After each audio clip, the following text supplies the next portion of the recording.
2026년 지금 테슬라 주식을 보면서 이런 생각하고 계시죠? 아, 이거 지금이라도 들어가야 하나? 아니면 너무 늦었나? 작년 말에 거의 500달러까지 갔던 주가가 지금은 꽤 조정을 받았고 전기차 시장은 이제 정말 춘추 전국 시대고요. 맞아요. 그래서 오늘 저희는 보내주신 자료들을 가지고 그 고민의 실마리를 한번 풀어보려고 해요. 단순히 자동차를 몇 대 팔았냐 이걸 넘어서요. 지금 당장 차트가 보내는 기술적인 신호는 뭔지, 또 월스트리트가 왜 테슬라를 더 이상 자동차 회사로 보지 않는지, 그리고 아주 흥미로운 연결고리죠. 우주 이야기까지 깊게 한번 파고들어 보겠습니다. 좋습니다. 그럼 바로 시작해보죠. 먼저 현재 주가 상황부터 짚어봐야 할 것 같아요. 자료를 보니까 2026년 1월 17일 현재 주가가 437.5달러네요. 작년 12월 말에 498달러를 찍고 나서 쭉 미끄러지고 있는 모습이에요. 네, 맞아요. 기술적으로만 딱 놓고 보면 지금은 확실히 하락 압력이 더 세다고 볼 수 있어요. 차트를 보면 현재 주가가 5일, 10일, 20일 같은 단기 이동 평균선들보다 전부 아래에 있거든요. 아, 전문가들이 흔히 말하는 역배열 상태로 들어선 거죠. 이게 무슨 뜻이냐면 단기적으로는 이 가격대들, 그러니까 대략 460달러, 473달러, 482달러 선이 아주 강력한 저항선이 될 거라는 의미예요. 그러니까 작년 말쯤 주식을 샀던 사람들이 드디어 본전이다 하면서 팔 가능성이 높은 일종의 심리적인 천장이 여러 겹 있다는 말씀이시군요. 정확합니다. 주가가 오르려고 할 때마다 위에서 누르는 힘이 강하겠네요. 그럼 반대로 우리가 주목해야 할 바닥, 이 선이 뚫리면 위험하다 하는 지지선은 어딜까요? 가장 중요한 지지선은 볼린저 밴드 하단인 약 410달러 선이에요.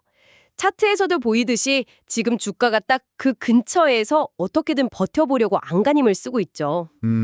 하지만 만약 이 410달러가 무너진다면 그 다음은 장기 추세선이 있는 380달러 근처까지도 추가 하락 가능성이 열려 있다고 봐야 해요. 한 분석가는 자료에서 지금 상황을 떨어지는 칼날이라고 표현했더라고요. 떨어지는 칼날이라니 표현이 정말 무섭네요. 섣불리 잡으려고 하면 손만 다친다는 의미겠죠?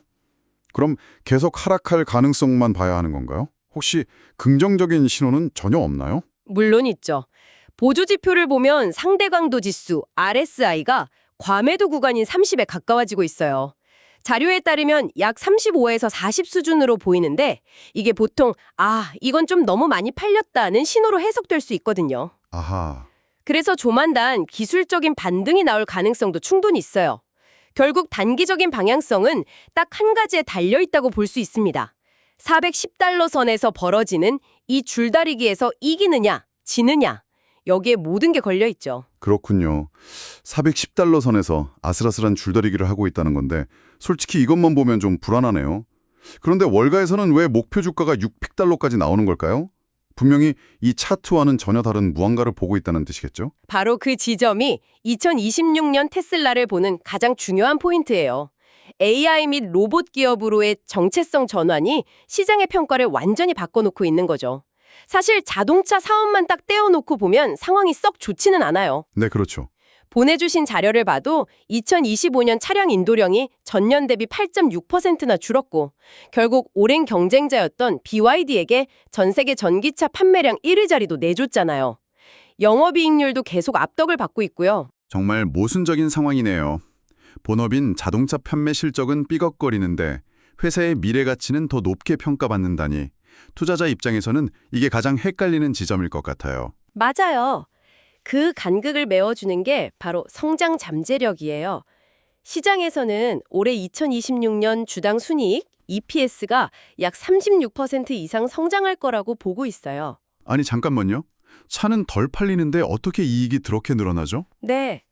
그 동력이 바로 FSD, 즉 완전 자율주행 구독 서비스와 메가팩 같은 에너지 저장 장치 사업부에서 나오고 있거든요. 특히 에너지 부문은 매년 거의 100%씩 성장하면서 자동차 부문의 부진을 상쇄하고도 남을 정도예요. 아, 이제야 그림이 좀 그려지네요. 회사의 돈 버는 엔진 자체가 바뀌고 있다는 거군요. 그러고 보니 최근에 나온 뉴스들도 이런 변화와 딱 맞아떨어지는 것 같아요. 그렇죠. 지금 주가에 영향을 미치는 중요한 최신 뉴스가 세 가지 있었어요. 첫째는 2월 14일부터 FSD를 더 이상 일시불로 판매하지 않고 100% 구독제로 바꾼다는 소식이에요. 이거 완전 넷플릭스나 어도비가 하는 방식이네요. 한 번 팔고 끝나는 게 아니라 매달 월세를 받는 건물주가 되겠다는 전략으로 들려요. 정확한 비유예요. 단기적으로는 매출에 어떤 영향을 줄지 의견이 분분하지만 장기적으로는 매달 꾸준히 현금이 들어오는 아주 안정적인 수익 모델을 만드는 결정적인 한 수라고 볼 수 있죠. 두 번째는 AI 칩 소식이었고요. 맞아요. AI 칩 이야기도 나왔네요. 저는 이게 좀 의아했어요. 엔비디아라는 압도적인 회사가 있는데 왜 굳이 막대한 돈을 들여서 자체 칩을 만들려는 걸까요? 그냥 사서 쓰는 게 더 효율적이지 않나요? 아주 좋은 질문이에요. 그게 바로 테슬라의 야망을 보여주는 지점인데요. 두 가지 이유가 있어요. 첫째는 수직 계열화예요. 수직 계열화요? 네, 자율주행이라는 핵심 기술을 남의 회사 칩에 의존하고 싶지 않다는 거죠. 우리 소프트웨어에 가장 최적화된 칩을 우리가 직접 만들어서 효율을 극대화하겠다는 거예요. 둘째는 비용과 공급망 문제고요. 장기적으로 보면 이게 훨씬 싸게 먹히고 엔비디아 칩 구하려고 줄 설 필요도 없죠. 아, 일론 머스크가 X를 통해 AI5 칩 설계가 거의 끝났다고 발표한 건 AI 기술 경쟁에서 우리가 리더라는 걸 시장에 확실히 보여주는 선언 같은 거예요. 그렇군요. 단순한 비용 절감을 넘어 기술적 독립 선언 같은 거군요. 마지막 뉴스는 규제 리스크에 대한 것이었죠. FSD가 계속 조사를 받고 있었는데 일단 한숨 돌렸다는 내용이었어요. 네, 미 도로교통안전국 NHTSA가 FSD 관련 조사 데이터 제출 기한을 5주 연장해줬어요. 당장 코앞에 닥쳤던 FSD 판매 금지 같은 최악의 시나리오가 나올 수 있다는 불확실성이 잠시 뒤로 미뤄진 셈이죠. 투자자들 입장에서는 숨 돌릴 시간을 번 셈이고요. 자, 그럼 이제 차트와 뉴스를 넘어 더 큰 그림을 한번 봐야 할 것 같아요. 로보택시 이야기는 좋은데 저는 한 가지 근본적인 문제가 계속 마음에 걸렸거든요.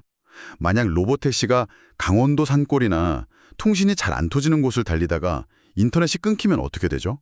이건 대형사고로 이어질 수 있는 거 아닌가요? 바로 그 지점이 보내주신 자료에서 가장 흥미롭고 소름 돋는 부분이에요. 다른 경쟁사들이 통신사에 의존하며 그 문제를 해결하려고 할 때 테슬라는 하늘에 자신들만의 해결책을 가지고 있죠. 바로 스타링크예요. 스타링크요?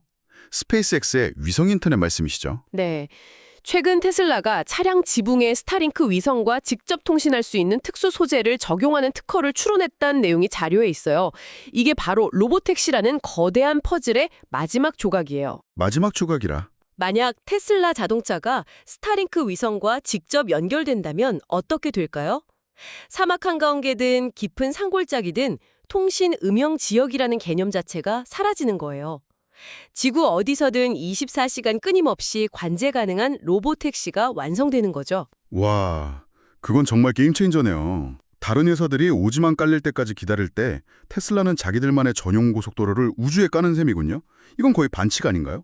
그렇죠. 이건 웨이모나 크루즈 같은 경쟁사들이 쉽게 따라올 수 없는 테슬라만의 압도적인 해자, 모아트, 즉 경쟁 우위가 되는 거예요. 이렇게 되면 테슬라는 더 이상 자동차 회사가 아니게 됩니다. 아니게 된다? 네, 스타링크라는 거대한 신경망을 가진 바퀴 달린 스마트 디바이스로 제정이 되는 거죠. 과거의 스마트폰이 통신망과 결합해서 세상을 바꾼 것처럼 테슬라 자동차가 위성통신망과 결합해서 새로운 산업을 만들어내는 거예요. 이야기가 정말 거대해지네요. 그런데 여기에 또 하나의 큰 변수가 등장합니다. 바로 올해 2026년에 예정된 스페이스X 상장 이슈인데요. 이것도 테슬라 주가에 엄청난 영향을 미칠 수밖에 없겠어요. 네, 그야말로 양날의 검이죠. 먼저 부정적인 시나리오가 있어요. 투자자들이 이렇게 생각하는 거죠. 경쟁도 심하고 규제 리스크도 있는 테슬라를 팔고 우주 인터넷 시장을 거의 독점하고 있는 스페이스X로 갈아타자. 테슬라에서 스페이스X로 자금이 대거 이탈할 수 있다는 우려예요. 충분히 그럴 수 있겠네요. 아무래도 독점 기업이 더 매력적으로 보일 수 있으니까요. 하지만 긍정적인 시나리오도 있겠죠. 물론이에요.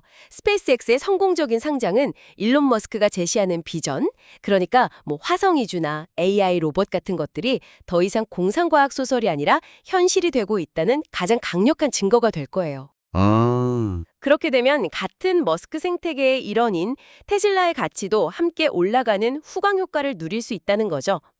실제로 테슬라는 스페이스X의 초고강도 합금 기술이나 위성통신 기술을 공유받고 있고요. 자, 그럼 오늘 나온 이야기들을 한번 종합해 볼까요? 단기적으로는 4글 10달러 지지선을 시험하는 불안한 차트가 있고 곧 있을 1월 28일 실적 발표에서 이익률을 얼마나 방어했을지에 대한 우려도 공존하고 있어요. 하지만 장기적으로는 AI와 로봇 그리고 스타링크와 결합한 정말 거대한 비전이 있고요. 월가 애널리스트들의 의견이 극과 극으로 갈리는 이유가 바로 이거예요. 보내주신 자료를 보면 목표 주가가 웨드푸시 증권의 600달러부터 GLJ 리서치의 25달러까지 정말 말도 안 되게 벌어져 있어요. 25달러요? 와. 네. 한쪽에서는 테슬라를 성장 없는 성장주라고 혹평하고 다른 한쪽에서는 새로운 패러다임을 여는 기술주라고 극찬하는 거죠. 정말 극과 극이네요. 그럼 이 자료들을 바탕으로 우리 청취자분을 위한 구체적인 투자 전략도 한번 정리해 볼 수 있을까요? 네, 자료에서는 두 가지 접근법을 제시하고 있어요. 만약 좀 더 공격적인 투자 성향이라면 415달러에서 425달러 구간에서 주가가 지지를 받는지 확인하면서 분할 매수를 시작해 볼 수 있다는 의견이 있고요. 네. 반대로 보수적인 투자자라면 단기 저항선인 460달러를 확실히 뚫고 그 위에서 주가가 안정되는 걸 확인한 수에 들어가는 게 낫다는 전략을 제안하고 있어요. 물론 어떤 경우든 410달러가 무너지면 위험 관리, 즉 손절도 고려해야 한다고 강조하고요. 오늘 분석을 쭉 듣고 나니 결국 스스로에게 던져봐야 할 아주 중요한 질문 하나가 남는 것 같아요. 나는 테슬라를 어떤 기업이라고 생각하는가? 즉, 테슬라의 기업 가치를 평가할 때 이제 포드나 GM 같은 전통적인 자동차 제조사와 비교해야 할까요? 아니면 애플이나 구글 같은 데이터 및 네트워크 플랫폼 기업과 비교해야 할까요?